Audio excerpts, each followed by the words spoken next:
अस्सलामुअलैकुम। SMTV global के साथ मैं हूं आमना अनफाल। सबसे पहले न्यूज़ हेडलाइंस।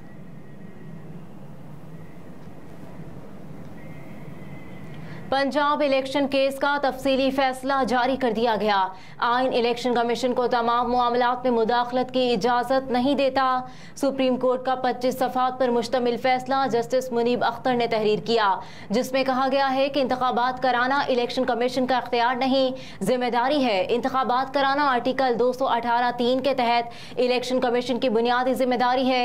फैसले में मजीद कहा गया है कि इलेक्शन कमीशन के वकील ने बताया कि पंजाब इंतखाबात के लिए सिक्योरिटी है और ना फंड्स हैं। अवाम, सियासी जमातों और इलेक्टोरेट्स के लिए इंतखाबात कराना इलेक्शन कमीशन की जिम्मेदारी है। इंतखाबात सिर्फ दरख्वास्त गुजारों का नहीं बल्कि KP और पंजाब के अवाम का दरीना मुतालबा है।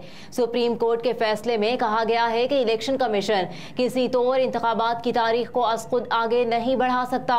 इलेक्शन कमीशन इस सवाल का तसल्ली बख्श जवाब नहीं दे सका कि इंतखाबात की तारीख को आगे बढ़ाया जा सकता है या नहीं। इलेक्शन कमीशन का फर्ज न सिर्फ इंतखाबात बल्कि उनका मुनसिफाना और शफाफ इनेकाद भी यकीनी बनाना है।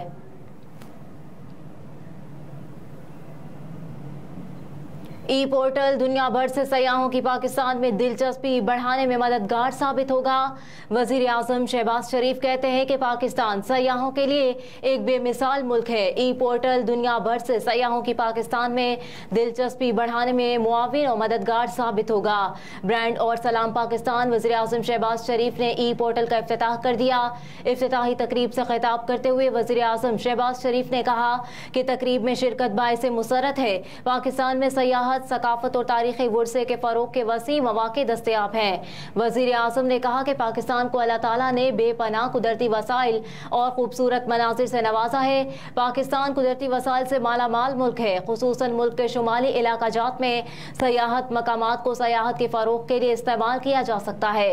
मजीद कहा कि मुल्क में सयाहत के शोबे की तरक्की और फरोग के लिए मुशीर वजीर आजम ओन चौधरी और उनकी टीम की काविशें काबिल कदर हैं। बरादर इस्लामी ममालिक समेत दुनिया के कई दीगर ममालिक ने सकाफत, दस्तकारियों और सयाहत के शोबे में नुमाया तरक्की की है।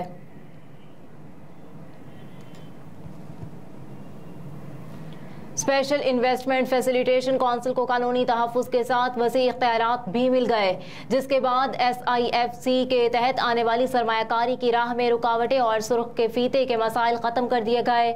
सदर मुमलिकत की मंजूरी के बाद बोर्ड ऑफ इन्वेस्टमेंट तरमीमी एक्ट में SIFC के बाब को कानून की हैसियत हासिल हो चुकी है। नए कानून के तहत SIFC को डोमेन में होने वाले इक़दामात की राह में कानूनी रुकावटें हाइल नहीं हो सकेंगी, ताकि माजी के बरअक्स सरमायाकारों और गैर मुल्की कंपनियों के एतमाद को ठेस न पहुँचे।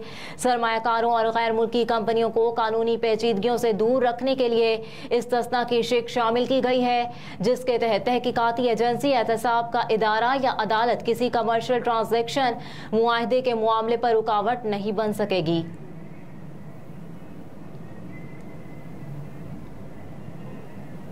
दहशतगर्दी की रोकथाम के लिए काउंटर फाइनेंसिंग अथॉरिटी कयाम का बिल सेनेट से मंजूर हो गया।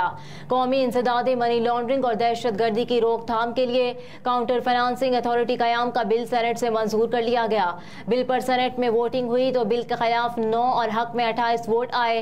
रजा रबानी, ताहिर बजिंजो, कामरान मुर्तजा बिल मंजूरी के हक में खड़े नहीं हुए। बिल फौरी मंजूर किए जाने के बाद PTI और जमात इस्लामी की तरफ से मुखालिफत आई। बिल पेश करते हुए हिना रबानी खर ने कहा कि बिल कौमी असम्बली से मंजूर होकर आया है। इस बिल के तहत अथॉरिटी कायम की जाएगी।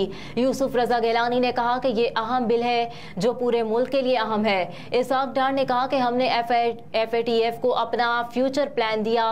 PTI सेनेटर मोहसिन अजीज ने कहा कि 12 बिल्स एक दिन में किस तरह पढ़े जा सकते हैं।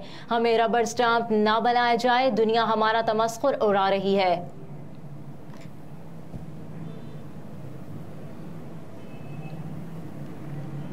शहबाज शरीफ जिसे मुनासिब समझे निगरान वज़ीर आज़म के लिए नामजद कर दें, इत्तेहादियों का फैसला। वज़ीर आज़म शहबाज शरीफ की ज़ेर सदारत PDM और इत्तेहादी जमातों के सरबराहों का इजलास खत्म हो गया। वीडियो लिंक इजलास में सरबराही PDM मौलाना फजलुर रहमान, बिलावल भुट्टो और अख्तर बेंगल समेत दीगर जमातों के रहनुमा शरीक हुए। ज़राए के मुताबिक PDM और इत्तेहादी जमातों ने वज़ीर आज़म शहबाज शरीफ को निगरान वज़ीर आज़म का नाम फाइनल करने का इख्तियार दे दिया। ज़राए के मुताबिक PDM और इत्तेहादियों ने वजीर आजम शहबाज शरीफ पर एतमाद का इजहार कर दिया। इत्तेहादी जमातों का कहना है कि वजीर आजम जिसे मुनासिब समझें निगरान वजीर आजम के लिए नामजद कर दें। PDM और इत्तेहादी जमातों ने वजीर आजम को अपोजिशन लीडर के निगरान वजीर आजम के नाम पर मुशावरत की भी मंजूरी दे दी।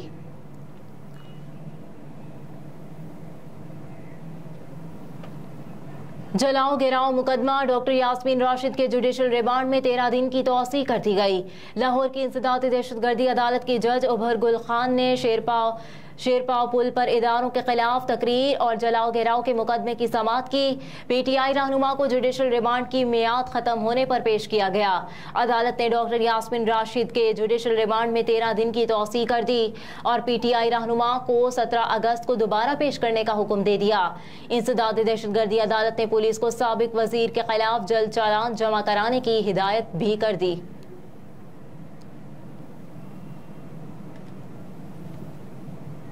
परवेज इलाही की नजरबंदी के खिलाफ दरख्वास्त पर पीर तक फैसला करने का हुक्म। लाहौर हाई कोर्ट के जस्टिस राहील कामरान शेख ने परवेज इलाही की अहलिया कैसरा इलाही की दरख्वास्त पर समाअत की।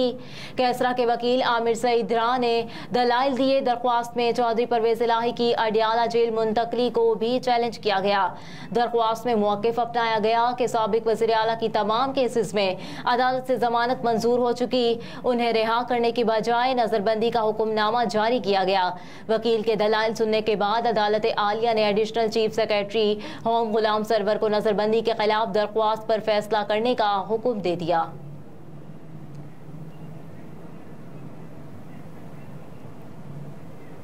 ANF की मुख्तलिफ कार्रवाइयाँ मनशियात बरामद, 2 मुल्जिमान को गिरफ्तार कर लिया।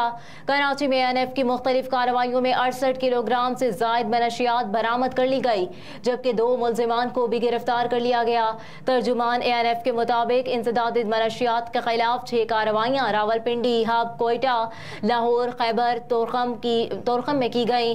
कार्रवाइयों के नतीजे में 64 किलो 600 ग्राम चर्स, 420 ग्राम हेरोइन, 20,000 नशावर गोलियां बरामद की गईं। तर्जुमान ANF का कहना है कि गिरफ्तार मुल्जिमान के खिलाफ इंसदादे मनशियात एक्ट के तहत मुकदमात दर्ज कर लिए गए हैं। और तमीम इकबाल वनडे टीम की कप्तानी से दस्तबरदार, एशिया कप से बाहर हो गए। मीडिया रिपोर्ट्स के मुताबिक बांग्लादेशी ओपनर कमर की तकलीफ में मुब्तला हैं, जिसके बायस वो एशिया कप से भी बाहर हो गए। तहम सितंबर में न्यूजीलैंड के खिलाफ होम सीरीज में एक्शन में दिखाई दे सकते हैं। जुलाई में तमीम इकबाल के रिटायरमेंट के ऐलान के बाद वज़ीर आज़म शेख हसीना वाजिद ने उन्हें मुलाकात के लिए बुलाया था और रिटायरमेंट से दस्तबरदार होने पर कायल किया था। ज़राए ने बताया कि वज़ीर आज़म हुसैन वाजिद की सिफारिश पर तमीम इकबाल ने रिटायरमेंट वापस लेने का फैसला कर लिया और वो अब वर्ल्ड कप तक बांग्लादेशी टीम की क़यादत करेंगे। हेडलाइंस आपने जानी। न्यूज़ स्टूडियो से फिल वक्त इतना ही। आप देखते रहिए SMTV ग्लोबल।